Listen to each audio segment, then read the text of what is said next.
நம்ம வாழ்க்கை எதை நோக்கி பயணமா போய்கிட்டு இருக்குன்னே தெரியலையே.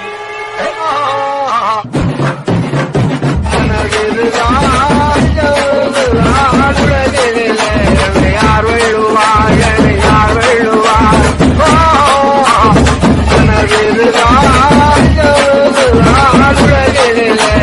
யார் வெள்ளுவார் யார் வெள்ளுவார்.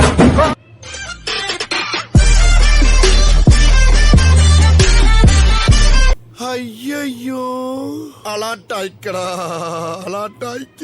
ஏய் ஏய் செட்டி செங்கல்பட்டு மதுரை திருச்சி சேலம் கோயம்புத்தூர் நாட்டார்காடு சவுத்தார்காடு எப்பமஸ் வரைக்கும் பார்த்த வேண்டாம். நானு அருவா கம்பெல்லாம் என்னை டச் பண்ணி டயர்ட் ஆகி போய் கிடக்கு. மோதிரம் என்ன இருந்தாலே முழுசா வீடு போய் சேர மாட்டேங்கடா. என்ன என்ன ஐட்டங்களோ டூபல் பி பிளாட்டினிலே திறந்து பார்த்தால் தெரிந்து விடும், அள்ளி சென்றால் முடிந்து விடும். எப்ப பார்த்தாலும் சாப்பாடு சாப்பாடு. இனிமேல் சாப்பாடை பத்தி பேசினா வாய் இருக்காது. வாயில கடிச்சு விட நான்